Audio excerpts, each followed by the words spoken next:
Assalamualaikum warahmatullahi wabarakatuh. Innal hamdalillah nahmaduhu wa nasta'inuhu wa nastaghfiruh wa na'udzu billahi min shururi anfusina wa min sayyiati a'malina man yahdihillahu fala mudhillalah wa man yudlil fala hadiyalah. Asyhadu an la ilaha illallah wahdahu la syarikalah wa asyhadu anna Muhammadan abduhu wa rasuluh. Ya ayyuhalladzina amanu taqullaha haqqa tuqatih wa la tamutunna illa wa antum muslimun.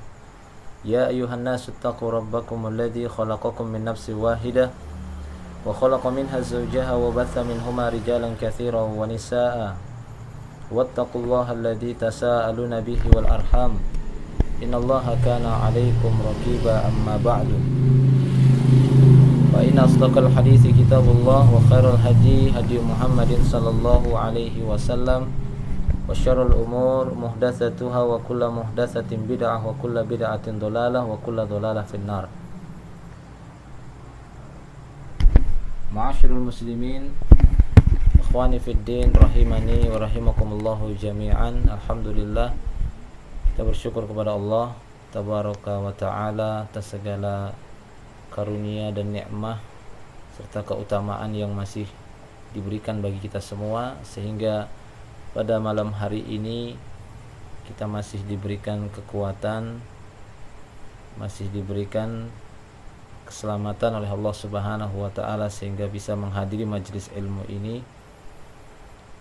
Dan pembahasan pada pertemuan kali ini melanjutkan dari materi-materi yang ada di dalam kitab Al-Ilmi, Kitabul Ilmi, yaitu metode para salafus saleh di dalam mencapai ataupun menuntut ilmu syar'i yang disusun oleh Asy-Syaikh Al-Utsaimin rahimahullah.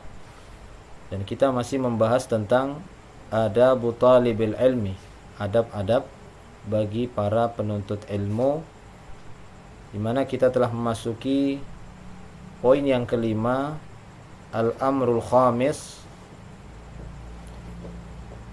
itu perkara yang kelima dari adab untuk penuntut ilmu adalah al-amal bil ilmi.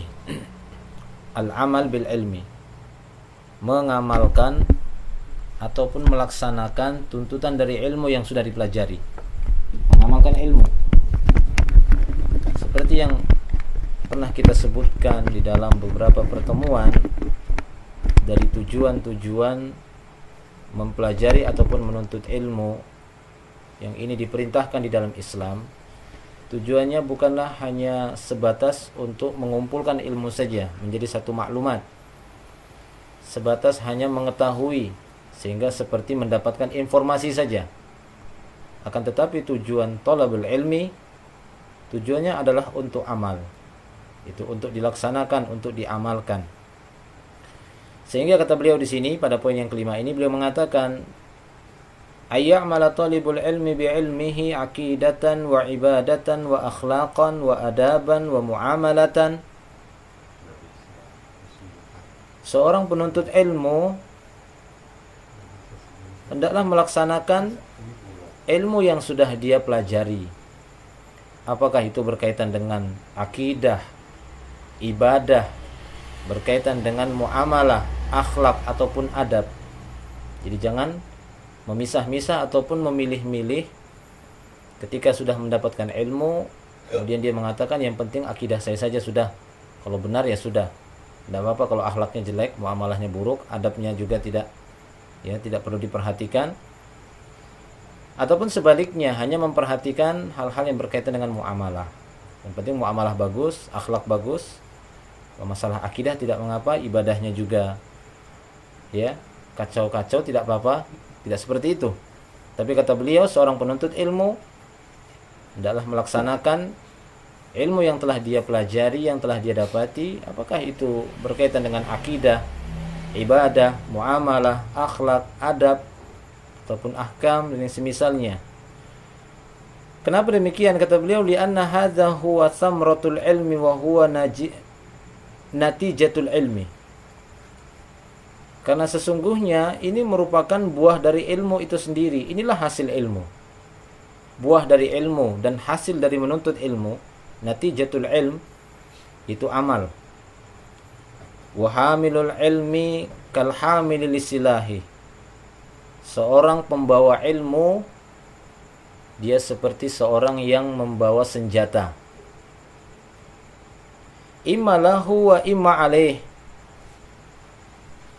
Yang berdampak positif ataupun berdampak negatif. Jadi seperti seorang pembawa ilmu yang sudah punya ilmu, maka seperti pembawa senjata. Jadi imma lahu wa imma alaihi. Jadi bisa berdampak positif dan negatif. Itu kata beliau. Walihadza, dan oleh karena itu, sabata 'anin Nabi sallallahu alaihi wasallam annahu qala al-Qur'anu hujjatun laka aw 'alaika. Oleh karena itu kita dapati telah tetap satu hadis dari Nabi sallallahu alaihi wasallam. Beliau sallallahu alaihi wasallam bersabda, dan hadis ini dikeluarkan oleh Imam Muslim. Nabi sallallahu alaihi wasallam bersabda, al-Qur'anu hujjatun laka aw 'alaika. Dan hadis ini nanti bisa kita dapati dalam Arba'in An-Nawawiyah insyaallah. Yang dijadikan dalil oleh beliau bahwasanya Al-Qur'an itu, kata Rasulullah, hujjatun laka, hujjah yang akan membelamu terutama nanti di hari akhirat di hadapan Allah Subhanahu wa taala, au 'alaika, atau Al-Qur'an ini juga nanti akan menjadi hujjah yang akan menjatuhkanmu di hadapan Allah Subhanahu wa taala. Jadi kemungkinannya dua bagi orang yang telah mendapatkan ilmu. Ini kahamilis silah, seperti seorang yang memiliki pedang, itu bisa membela dia, gitu ya, untuk melindungi dia, dan bisa juga yang membinasakan dia sendiri. Jadi dampaknya dua, positif ataukah negatif. Jadi tergantung setelah dia menuntut ilmu, apakah tujuannya hanya untuk maklumat, sebatas tahu dan informasi saja, ingin mengumpulkan informasi, ataukah ingin dia amalkan. Nah, demikian. Sehingga kata beliau, laka in amilta bihi wa 'alaika illam ta'mal bih.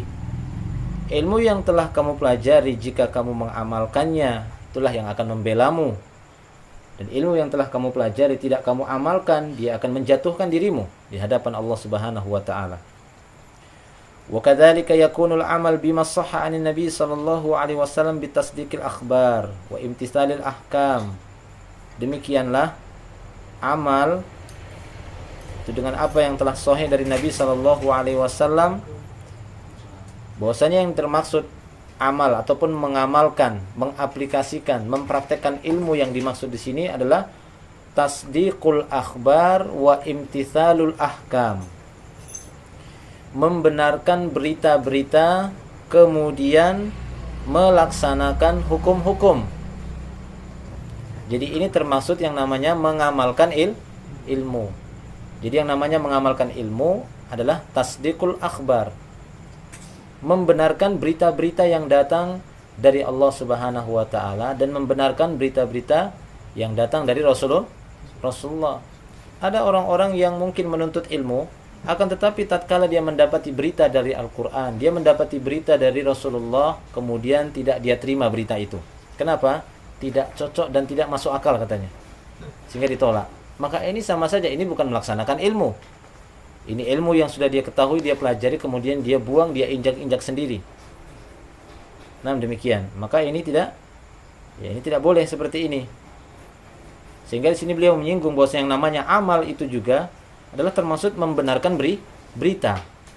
Wa imtithalul ahkam, melaksanakan hukum-hukumnya. Idza jaa al-khabaru minallahi wa rasulihi fasaddiqhu wa khudhu bil qabul wa taslim. Apabila datang satu berita dari Allah ataupun dari Rasulnya, saddiqhu, benarkan berita itu, wa khudhu bil qabul wa taslim, dan ambillah informasi atau berita itu dengan lapang dada dan penuh dengan kepatuhan. Dengan lapang dada. Jangan justru datang berita dari Allah, berita dari Rasulnya langsung sesak dadanya. Kok begini sih? Kok begini hukumnya? Nggak jelas ini.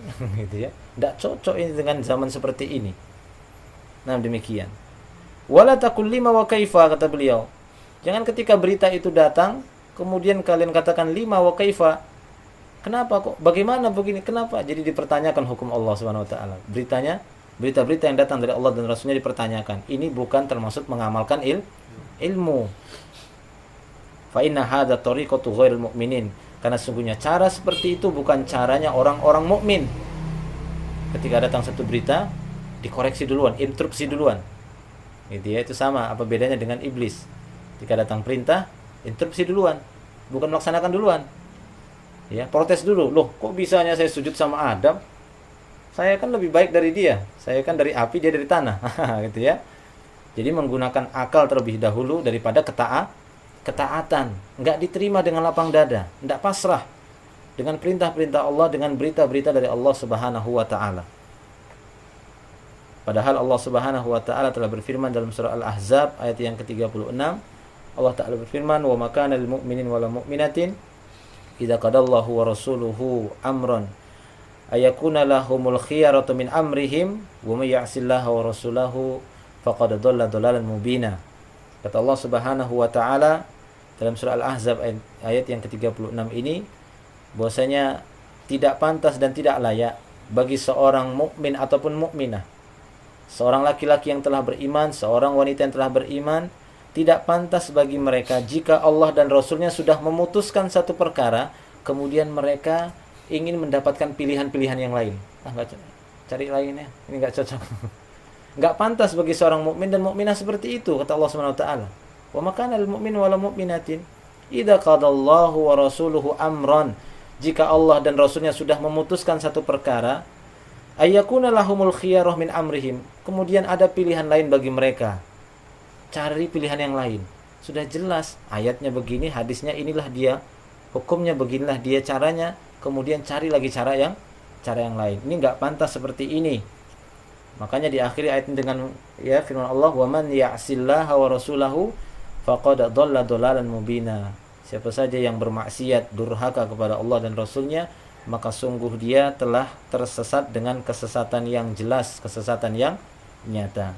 Sahabat, kata Syekh di sini, ya, kata Syekh Al-Utsaimin, as-sahabah kana Nabi sallallahu alaihi wasallam yuhaddithuhum bi asya' qad takunu gharibatan wa ba'idatan an afhamihim.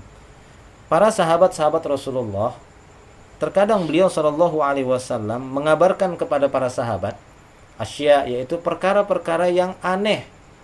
Menurut mereka itu sebenarnya aneh dan jauh dari pemahaman mereka.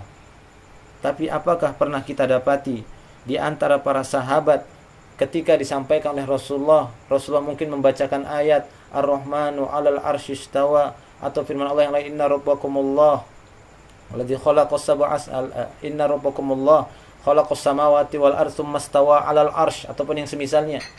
Sesungguhnya Allah Subhanahu wa taala yang menciptakan langit dan bumi kemudian bersemayam di atas arsy-Nya, di atas singgasananya. Ar-Rahmanu 'alal 'arsy istawa, Allah itu bersemayam di atas arsy-Nya. Pernahkah didapati para sahabat, gimana sih semayamnya Allah ya Rasulullah? Tidak pernah kita dapati para sahabat. Kenapa? Karena mereka menerimanya dengan lapang dada. Terima dulu. Inilah dia keunggulan dan keutamaan yang dimiliki oleh para sahabat.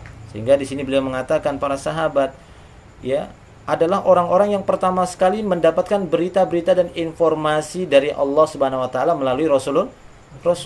Yang terkadang beliau menyampaikan sesuatu yang gharibah. Gharibah itu asing menurut mereka, aneh menurut mereka, dan jauh dari pemahaman mereka.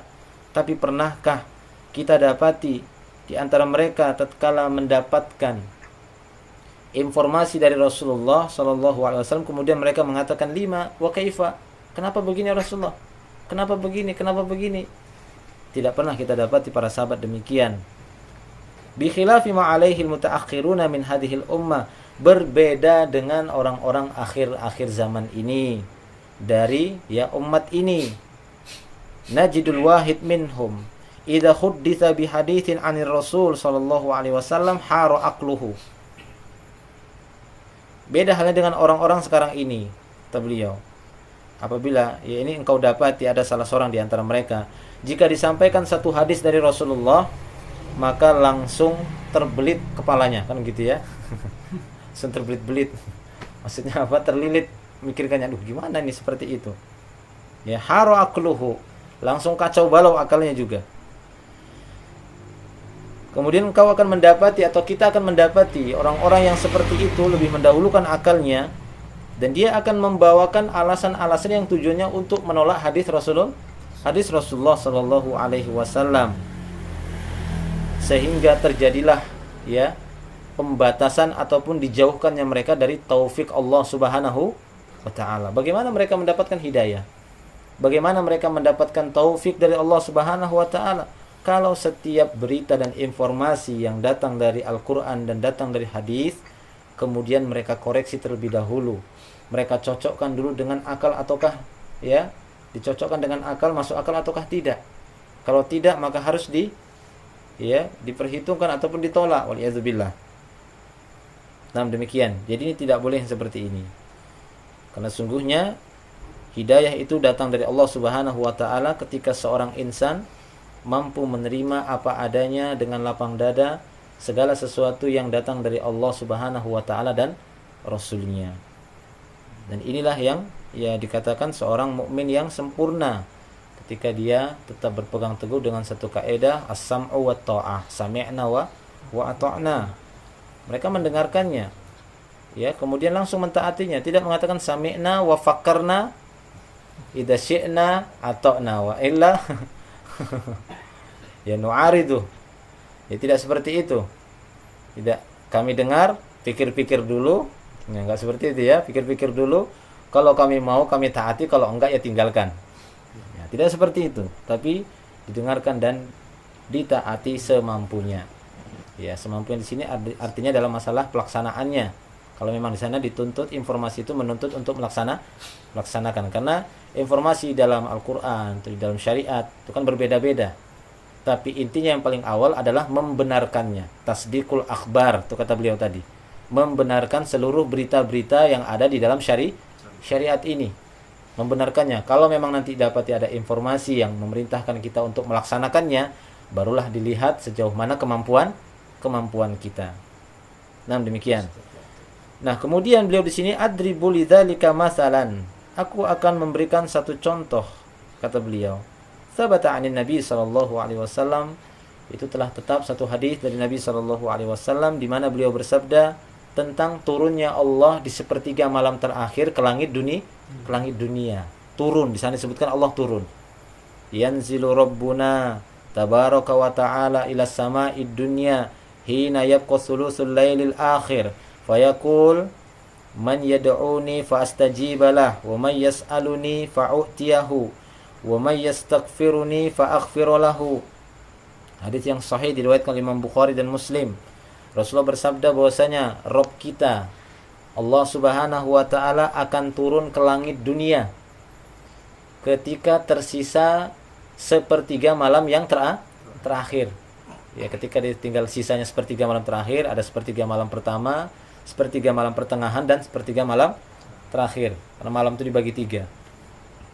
Ya, karena satu malam itu kurang lebih 12 jam lah. Iya, 12 jam ya. Itu malam. 12 jam apa 9 jam? 12 jam. Ya, 4 jam pertama, 4 jam tengah, dan 4 jam yang terakhir. Nah, demikian. Jadi Allah Subhanahu wa taala akan turun ke langit dunia ketika tersisa sepertiga malam yang terakhir. Nah, ketika Allah turun dan Allah akan berfirman pada malam itu, sepertiga malam terakhir. Allah akan mengatakan, "Man yad'uni fa astajibalah." Siapa yang mau berdoa kepadaku akan aku ijabah. "Wa may yas'aluni fa u'tiyahu." Siapa yang mau minta aku beri. "Wa may yastaghfiruni fa'aghfirulahu." Dan siapa yang mau beristighfar, minta ampun kepadaku, aku akan ampuni, kata Allah Subhanahu wa taala pada malam itu. Ini adalah waktu yang mustajab. Hadis ini, kata beliau, hadis ini telah disampaikan dan diceritakan oleh Nabi sallallahu alaihi wasallam, dan ini hadis yang sangat masyhur, bahkan mutawatir. Ya, mutawatir. Mutawatir itu memang banyak sekali periwayatannya. Akan tapi kata beliau, walam yarfa ahadun minas sahabah lisanahu liyaqul ya Rasulullah kaifa yanzil wa hal yakhlu minhul arsyu amla. Tapi belum pernah kita dapati ada seorang sahabat pun ketika Rasulullah menyampaikan hadis ini, kemudian mereka mengangkat lisannya ataupun mengangkat bicara kepada Rasulullah, ya Rasulullah, gimana Allah itu kok turun? Kan yang namanya turun kosong dong arsnya. Pernah gak seperti itu para sahabat? Ya, jadi seperti itu. Pernahkah sahabat seperti tidak ada seorang pun sahabat yang mengangkat bicara mengatakan, ya Rasulullah kaifa yanzil? Wa hal yakhlu minhul arsyu amla? Apakah arsy-nya ketika Allah turun itu kosong atau gimana? Atau ada wakilnya yang jaga arsy-nya? Masya Allah, tidak ada seperti itu. Tapi mereka mengimani apa saja yang datang dari Rasulullah. Allah turun, ya turun dengan keagungannya. Apakah ya setiap seorang yang turun dari ya tempat sesuatu, kemudian kita katakan bahwasanya dia tidak memiliki itu? Kan tidak, kan gitu ya. Tetap misalnya contohnya saja seorang raja yang memiliki satu singgasana ataupun tahta, ketika dia melakukan peninjauan ataupun melihat rakyat-rakyat yang ada di pelosok, apakah dia tidak dikatakan raja lagi? Tetap dia dikatakan raja walaupun dia turun, kan begitu ya. Tetap dia dikatakan raja. Akan tetapi yang kita maksud di sini bahwasanya kita tidak boleh mendahulukan ya akal kita dalam masalah ataupun berita-berita yang gaib, yang kita tidak bisa melihat secara langsung. Akan tetapi kita membenarkan apa saja yang datang dari Allah Subhanahu wa ta'ala. Seperti yang dilakukan oleh para sahabat. Mereka tidak menanyakan tentang kaifiat ataupun tentang bagaimananya perbuatan ataupun bagaimana sifat-sifat Allah Subhanahu wa ta'ala. Ataupun yang semisalnya. Akan tetapi kata beliau di sini,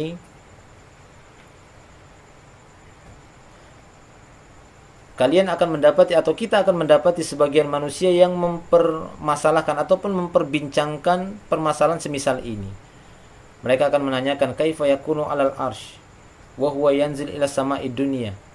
Bagaimana mungkin Allah Subhanahu wa taala berada di atas arsy, kemudian dia turun ke langit dunia atau yang semisalnya. Jadi Allah Subhanahu wa taala dipermasalahkan. Ataupun ada sebagian mengatakan, kan malamnya di sini dengan malamnya di negara lain beda.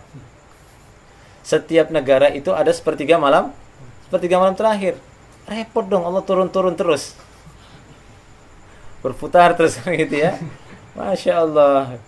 Jadi yang mana pertanyaan-pertanyaan seperti ini tidak pernah datang dari salafus saleh, para sahabat-sahabat Rasulullah sallallahu alaihi wasallam. Ya seperti yang sering kita ulang-ulang bahwasanya berbicara tentang Allah Subhanahu wa taala, Allah enggak sama dengan makhluk. Ketika Allah memberitakan sesuatu, jangan disamakan seperti makhluk.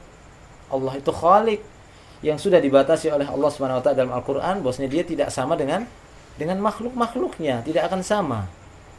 Walaupun kita berpikir dengan keras, tidak akan mungkin sama. Kita memaksanya, tidak akan mungkin sama. Nah, demikian ikhwan fillah, rahimani wa rahimakumullah wa iyyakum jami'an. Ya, akan tetapi yang terpenting bagi kita semua, seperti yang disebutkan oleh beliau di sini, bahwasanya yang wajib bagi kita semua tatkala kita mendapatkan satu hadis ataupun berita seperti ini, maka yang paling utama bagi kita semua adalah menerimanya, pasrah. Ya, menerimanya dengan lapang dada. Ya, dengan mengatakan innallaha azza wa jalla mustawin ala arsyihi. Sesungguhnya Allah Subhanahu wa taala bersemayam di atas arsy-Nya. Al-ulu min lawazimi dzatihi.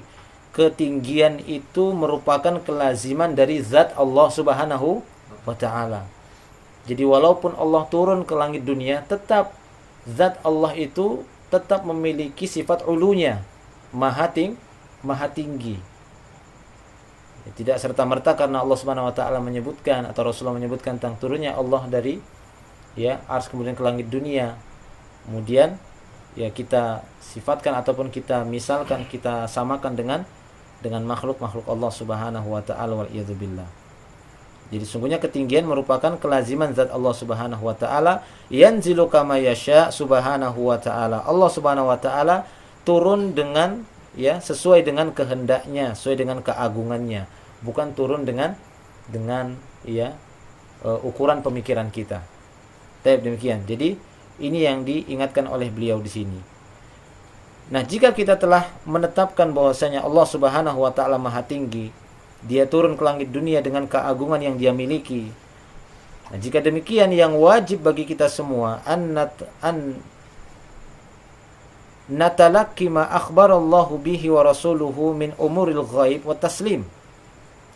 Yang wajib bagi kita semua adalah menerima apa saja yang dikabarkan oleh Allah dan Rasulnya dari berita-berita ghaib. Jadi perkara-perkara yang ghaib wajib bagi kita untuk menerimanya. Tidak usah membantahnya, kemudian disesuaikan dengan ya pikiran-pikiran kita, dicocokkan dengan panca indera kita, maka ini satu perkara yang tidak akan bisa ditempuh oleh ya seorang manusia ketika disebutkan tentang sifat Allah Subhanahu wa taala, sementara akal manusia itu sangatlah terbatas.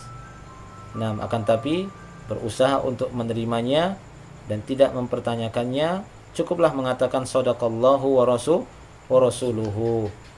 Ya, seperti yang difirmankan oleh Allah Subhanahu wa taala dalam surat Al-Baqarah ayat yang ke-285. Di sana Allah taala berfirman, amana rasulu bima unzila ilaihi wal mu'minun. Bahwasanya Rasul beriman dengan apa yang diturunkan kepadanya, demikian juga orang-orang yang beriman. Mereka semua beriman dengan apa yang diturunkan kepada Rasulullah sallallahu alaihi wasallam. Baik, ikhwani fiddin rahimani wa rahimakumullah wa iyyakum jami'an. Nah, kemudian kata beliau, fal aqidah yajibu an takuna mabniyatan ala kitabillahi wa sunnati rasulih. Akidah adalah sesuatu yang wajib dibangun di atas Al-Qur'an dan sunnah. Wa ayya'lamal insanu annahu la majala lil aqli fiha.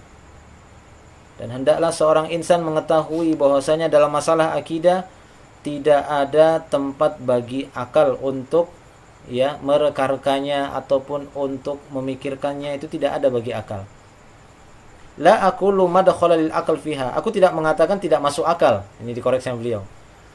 Aku tidak mengatakan perkara akidah adalah perkara yang tidak masuk akal. Akan tapi perkara akidah bukanlah sebatas akal menjadi tempatnya. Kan tapi dia diimani dan diyakini diterima dengan lapang dada. Jadi tidak ada akal, artinya akal itu tidak dibebani untuk memikirkan tentang masalah akidah ini. Dan tidak akan sampai. Dalam masalah-masalah akidah terkadang disebutkan hal-hal yang berkaitan dengan perkara ghaib, tentang neraka, tentang surga, tentang alam barzah, apalagi tentang Allah Subhanahu wa taala, tentang sifat-sifatnya yang tidak bisa dijangkau oleh akal manusia, terlebih lagi kita tidak menyaksikannya. Ya, bagaimana mungkin kita bisa mengukurnya? Seperti yang pernah kita sebutkan contohnya. Misalnya seperti seorang yang mungkin dari kecilnya tidak bisa melihat. Dari kecil dia sudah buta. Dia tidak pernah melihat hewan-hewan bagaimana hewan. Coba ditanya kepadanya, tahukah kamu gimana bentuknya kuping gajah? Dia tidak pernah melihat dari kecil. Bisakah dia menggambarkan bagaimana kuping gajah? Tidak bisa, karena dia tidak pernah melihat gajah. Tapi coba Anda ditanya, bagaimana kuping gajah? Oh, kuping gajah itu yang panjang itu, Ustaz. Oh, terbalik. Yang lebar, karena gitu ya. Kenapa bisa berkata demikian? Ya, Anda bisa berkata demikian karena pernah melihatnya, maka Anda bisa mensifatinya. Kuping gajah itu disifati dengan lebarnya, hidung gajah itu dengan panjangnya, atau yang semisalnya. Ya, tapi ketika seorang itu tidak pernah melihat sama sekali, mungkinkah dia bisa menggambarkannya? Tidak tahu. Bagaimana telinga gajah? Dia katakan, oh telinga gajah itu yang panjang itu ya, kemudian ujungnya baru lebar kan? Keliru jadinya. Baik ya. Jadi ini perkara akidah adalah perkara yang tidak ada, artinya la majala lil aql fiha. Tidak ada tempat bagi akal dalam masalah akidah, bukan tidak masuk akal. Maksudnya jangan jadikan akal itu sebagai standar untuk menerima perkara-perkara yang akidah. Yang namanya akidah adalah sesuatu yang diyakini. Baik.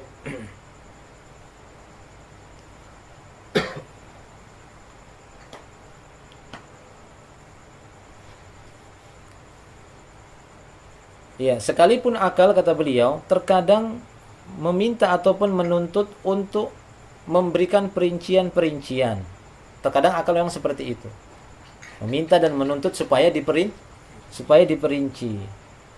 Ya, akan tetapi bagi kita semua adalah ketika sesuatu itu tidak bisa ditempuh oleh akal, maka cukuplah bagi kita untuk meyakini apa saja yang datang dari Allah Subhanahu wa taala. Dan ini berkaitan dengan perkara akidah. Dan ini merupakan konsekuensi dari ilmu yang sudah didapati. Mengamalkan ilmu seperti yang disebutkan tadi di awal, yaitu mengamalkan dengan cara meyakini dan membenarkan berita-berita ataupun informasi yang datang di dalam syariat Islam, baik itu yang berkaitan dengan Allah Subhanahu wa taala ataupun yang berkaitan dengan perkara-perkara yang gaib, yang tidak bisa disaksikan hari ini, tidak bisa disaksikan oleh panca indera kita. Baik. Wa kadzalika min nahiyatil ibadah, demikian juga dari sisi ibadah.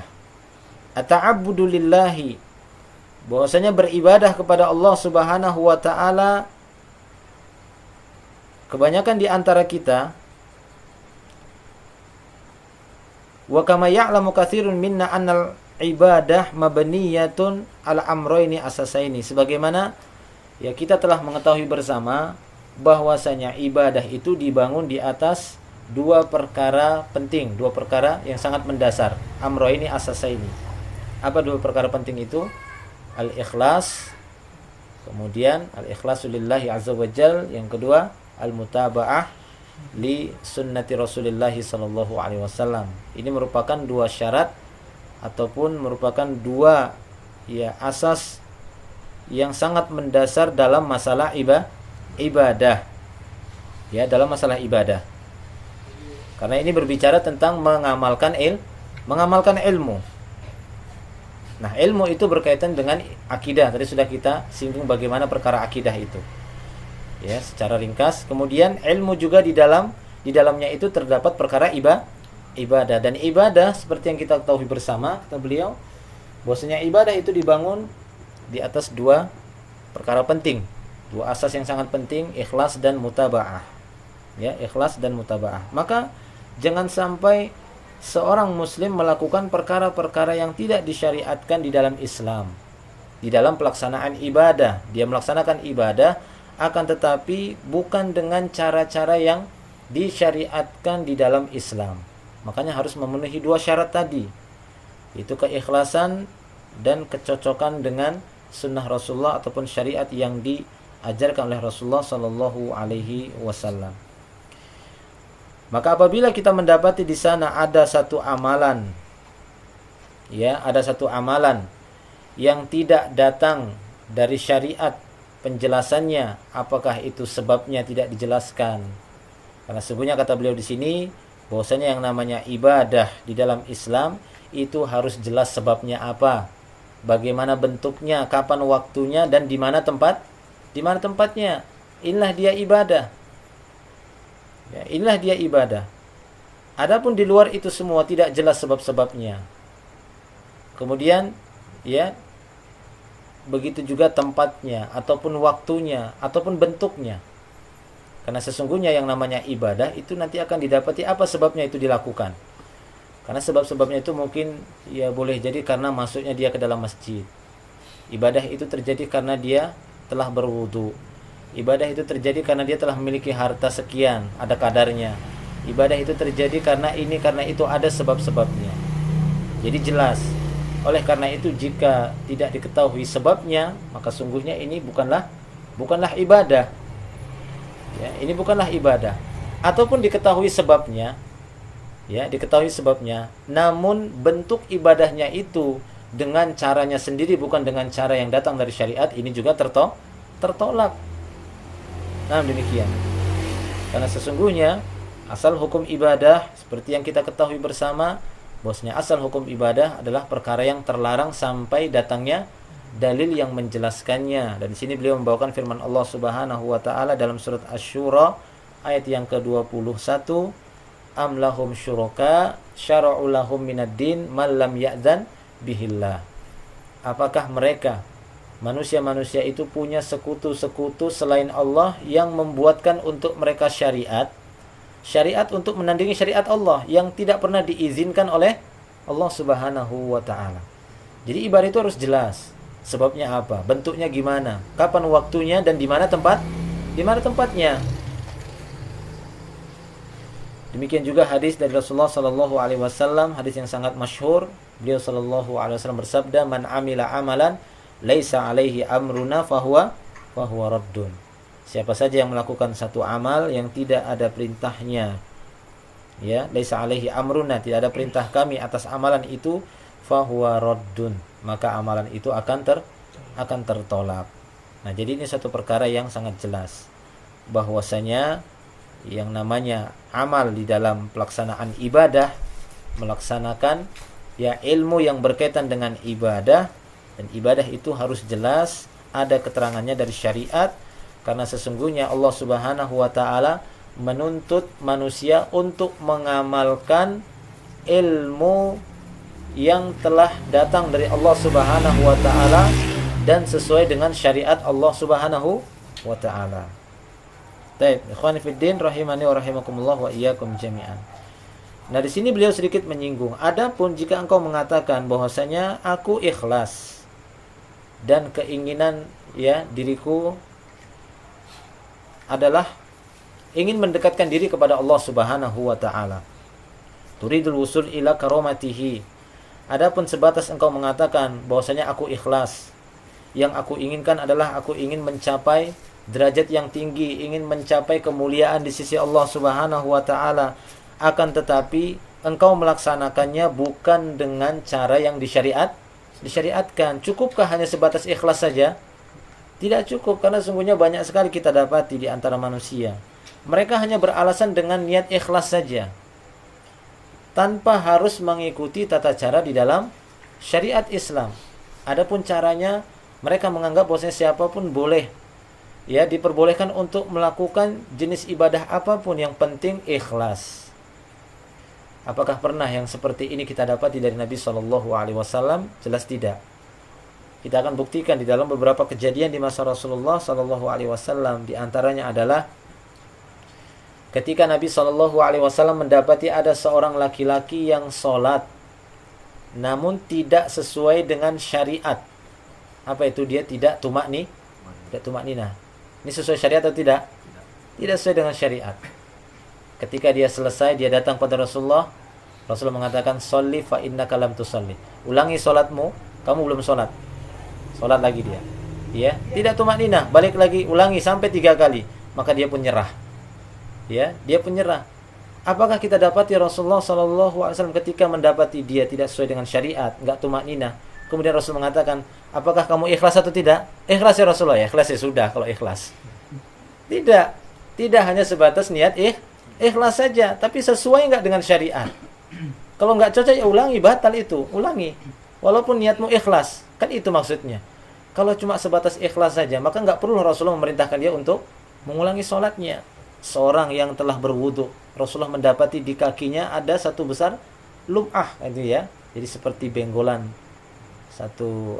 Lum'ah itu benggolan namanya ya? Satu koin lah, kan begitu ya. Di bagian kakinya dekat tumitnya yang tidak tersentuh air. Maka Rasulullah SAW apakah menanyakan kepada orang itu tentang keikhlasannya? "Kamu ikhlas enggak kalau wudu?" Tidak itu ditanyakan Rasulullah. Rasulullah mengatakan, "Kamu wudu lagi. Ulangi wudumu, kamu belum wudu." Kenapa? Karena ada sesuatu yang tertinggal, tidak terkena air. Namun demikian, karena ini tidak sesuai dengan syariat. Nah, syariat memerintahkan harus semuanya terkena air.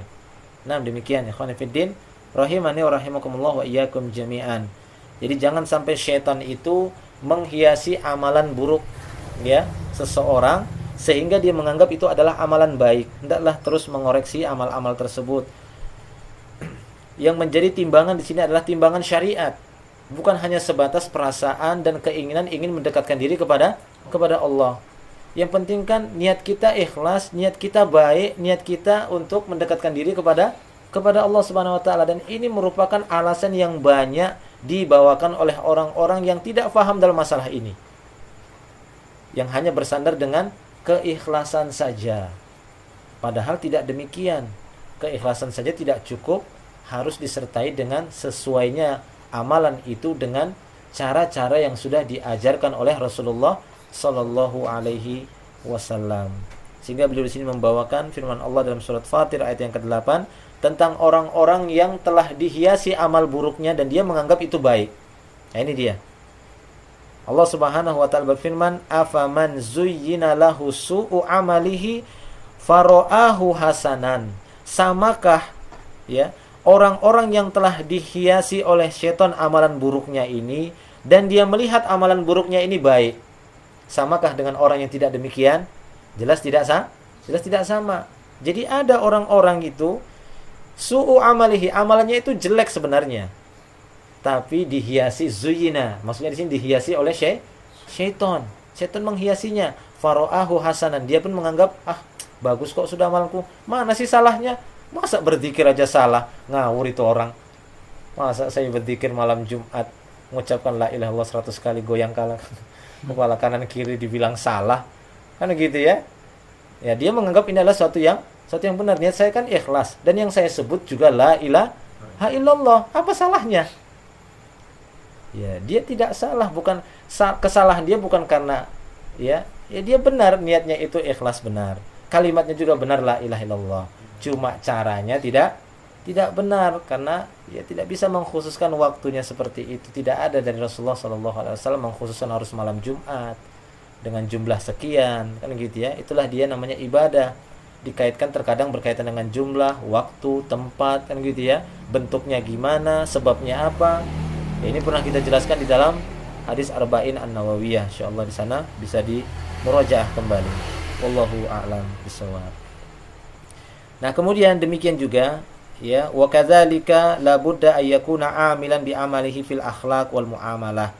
Nah, tadi setelah akidah, ibadah, nah beliau juga menyinggung demikian juga yang namanya mengamalkan ilmu, yaitu ilmu di sini berkaitan dengan muamalah dan akhlak. Tidak hanya akidah saja, ilmu yang berkaitan dengan akidah yang kita amalkan. Tidak hanya ilmu yang berkaitan dengan ibadah saja yang kita amalkan, tapi ilmu yang kita dapati berkaitan dengan akhlak dan muamalah juga harus diamalkan. Ya, harus diamalkan. Bahkan kita dapati sabda Nabi sallallahu alaihi wasallam di dalam sebuah hadis yang sahih diriwayatkan oleh Imam Al-Bukhari. Nabi SAW bersabda, la yu'minu ahadukum hatta yuhibba li akhihi ma yuhibbu li nafsihi. Tidaklah sempurna keimanan salah seorang di antara kalian ya sehingga dia mencintai saudaranya sama seperti dia mencintai dirinya. Artinya apa? Dia melakukan sesuatu, bermuamalah. Dia bergaul, berakhlak, bermuamalah, bersikap kepada saudaranya dengan sesuatu yang dia senang diperlakukan seperti itu. Ketika dia mencela saudaranya, apakah dia senang juga dicela? Jelas dia tidak suka dicela. Maka kalau dia tidak suka dicela, seharusnya dia juga tidak suka mencela saudaranya. Itulah dia yang dimaksud la yu'minu ahadukum hatta yuhibba li akhihi ma yuhibbu li nafsi. Tidaklah sempurna keimanan salah seorang di antara kalian sehingga dia mencintai ya apa yang ada ya pada saudaranya seperti dia mencintai dirinya sendiri. Jadi kadarnya sama. Nah, demikian. Nah, demikian juga sabda Nabi SAW, beliau bersabda, man ahabba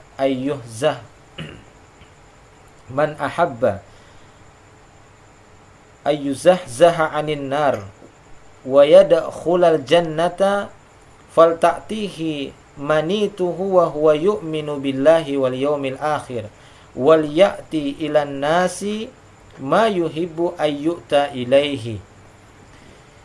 Nabi SAW bersabda, siapa saja yang senang dijauhkan dari api neraka. Jadi siapa saja yang senang dijauhkan dari api neraka dan dimasukkan ke dalam syurga, maka hendaklah ketika kematian mendatanginya dia dalam keadaan beriman kepada Allah dan hari akhir. Jadi siapa yang ingin dijauhkan dari neraka kemudian dimasukkan ke dalam syurga, maka tatkala dia meninggal dunia hendaklah dia mati dalam keadaan beriman kepada Allah dan hari akhir. Nah, kemudian Rasulullah melanjutkan wal ya'ti ilan nas ma yuhibbu ayyuta ilaihi. Hendaklah dia bergaul dengan manusia, mendatangi manusia dengan sesuatu yang dia juga senang didatangi seperti itu. Kan gitu ya? Jadi hendaklah dia bergaul dengan manusia dengan pergaulan yang dia juga senang dipergauli seperti itu. Kalau dia senang ya diberikan senyum oleh saudara-saudaranya, maka dia juga harus memberikan senyum kepada saudara-saudaranya dan yang semisalnya dan seterusnya. Nah, demikian ikhwan fillah rahimani wa rahimakumullah wa iyyakum jami'an. Dan di sini beliau menyinggung banyak sekali di antara manusia ketika mereka memiliki semangat ya, mereka memiliki semangat, memiliki kecemburuan, mencintai kebaikan, akan tetapi didapati mereka tidak memiliki akhlak yang mulia. Artinya mereka semangat di dalam kebaikan. Mereka punya kecemburuan terhadap kemaksiatan. Mereka punya kecemburuan terhadap pelanggaran. Tapi tatkala mereka ingin menyampaikan kebenaran itu kepada manusia atau ingin mengingatkan manusia dari perbuatan yang keliru dan salah tersebut, bukan dengan cara yang baik, bukan dengan akhlak yang mulia, ya, bukan dengan budi pekerti yang telah diajarkan oleh Rasulullah, akan tetapi ya dengan akhlak yang buruk, dengan sikap-sikap yang keras, dengan sikap yang kaku, kata beliau, sehingga mengakibatkan orang juga akan menjadi tidak suka dan tidak senang ya dengan dakwah ataupun dengan nasihat yang disampaikan, hanya gara-gara orangnya yang tidak tepat di dalam menyampaikannya ataupun cara bersikapnya. Jadi bersikap keras, tegang di dalam menyampaikan kebenaran. Tidak seperti itu, kata beliau. Ya, ini merupakan nasihat dari ya Syekh Al-Utsaimin di sini, hendaklah tetap memiliki akhlak yang mulia tatkala kita menyampaikan kebenaran atau tatkala mengingatkan orang dari kemaksiatan. Ketika mengingatkan mereka dari perkara syirik, ya, mengingatkan mereka dari perkara bid'ah, mengingatkan mereka dari perkara maksiat, atau mengajak mereka kepada tauhid, mengajak mereka kepada kepada sunnah, mengajak mereka kepada ketaatan kepada Allah, harus dengan menggunakan itu akhlak, tetap memperlihatkan akhlak yang mulia, muamalah yang baik dengan manusia. Dan di sini beliau menyebutkan satu hadis keutamaan akhlak yang mulia ini. Di dalam hadis ini, dan ini merupakan hadis yang terakhir yang beliau sebutkan di sini, yang diriwayatkan oleh Imam Muslim. Bukan. Hadis ini diriwayatkan oleh Imam Tirmizi. Ya, hadis ini diriwayatkan oleh Imam At-Tirmizi. Di sana Nabi SAW bersabda, "Inna man ahabbukum ilayya wa aqrabukum minni majlisan yaumal qiyamah ahasinukum akhlaqan." Sesungguhnya di antara kalian yang paling aku cintai nanti, di antara kalian yang paling dekat kedudukannya denganku pada hari kiamat, adalah kalian yang paling baik akhlaknya. Jadi nanti pada hari kiamat, orang yang paling dekat dengan Rasulullah dan paling mendapatkan kecintaan dari Rasulullah pada hari kiamat adalah orang yang paling baik akhlaknya.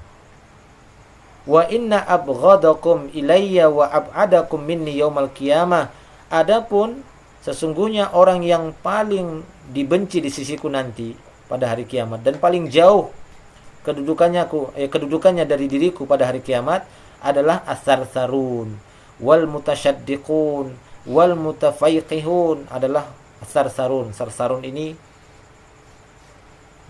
apa ya sarsarun? Banyak omong. Terlalu berlebihan kan gitu ya. Tapi sebagian mengatakan sarsarun itu maksudnya suka menyakiti orang dengan lisannya, ya, wal mutasyaddiqun wal mutafaiqihun. Maka mereka pun para sahabat bertanya, "Ya Rasulullah, qad alimna sarsarun wal mutasyaddiqun famal mutafaiqihun." Kami sudah tahu apa itu makna sarsarun, apa makna mutasyaddiqun. Ya, akan tetapi apa itu makna al mutafaiqihun? Maka Rasul mengatakan al mutakabbirun. Al mutafaiqihun itu orang-orang yang takabur, orang-orang yang sombong. Ya, sombong itu seperti yang pernah kita jelaskan, ya, bahwasanya yang dikatakan al-kibr batarul haq wa ghamtun nas. Ya, kesombongan itu adalah menolak kebenaran dan meremehkan manusia. Taib ikhwani fiddin rahimani wa rahimakumullah. Inilah yang dimaksud oleh beliau di sini. Seorang penuntut ilmu hendaklah mengamalkan ilmunya. Apakah itu berkaitan dengan akidah? Terutama berkaitan dengan akidah, beliau tadi menyinggung masalah berita dan informasi, terutama yang berkaitan dengan sifat-sifat Allah Subhanahu wa taala, maka kita terima bil qabul wa taslim. Ya, dengan pasrah dan lapang dada, yaitu dengan kepatuhan dan ketundukan. Demikian juga perkara ibadah. Kita amalkan ilmu yang sudah kita dapati tadi yang berkaitan dengan ibadah, kita laksanakan ibadah tadi, yaitu ibadah-ibadah yang sesuai dengan kaidah-kaidahnya. Tidak hanya sebatas di atas keikhlasan, tapi sesuai dengan syariat ataupun akhlak yang harus kita perhatikan. Karena ilmu itu ya tidak keluar dari tiga hal tadi. Kata beliau, apakah dia akidatan, ibadatan, muamalatan, akhlaqan wa adaban, ya, atau adab-adabnya. Wallahu a'lam bishawab. Jadi ini merupakan ya nasihat dari beliau bahwasanya ilmu itu harus diamalkan, dan di antara adab bagi para penuntut ilmu adalah mengamalkan ilmunya. Ya, adapun di antara tanda-tanda akhir zaman bahwasanya orang-orang sibuk menuntut ilmu tapi tidak diamalkan. Ini tanda-tanda akhir zaman. Ya, seperti yang disampaikan oleh Umar ibn Khattab di dalam satu riwayat yang disebutkan oleh Abdul Razzaq dalam musannafnya, bahwasanya Umar bin Khattab menyebutkan tentang fitnah-fitnah di akhir zaman. Fitnah-fitnah takunu fi akhir zaman. Dan beliau menyebutkan salah satunya, ya, kapan itu terjadi? Ketika Ali bertanya, "Mata dzalika ya Amir?" Kapankah itu terjadi wahai Amirul Mukminin? Kak Umar mengatakan, ini ta'allamal ilma bi ghairil amal. Ketika ada orang-orang yang menuntut ilmu tapi bukan untuk diamalkan. Ya, enggak tahu untuk apa. Mungkin kumpul-kumpulkan aja kan gitu ya. Ya, menjadi satu maklumat atau sebatas informasi. Maka tidak demikian, ilmu itu adalah untuk diamalkan, apakah di akidah, ibadah dan muamalah. Allahu a'lam bishawab. Wa akhiru da'wana alhamdulillah.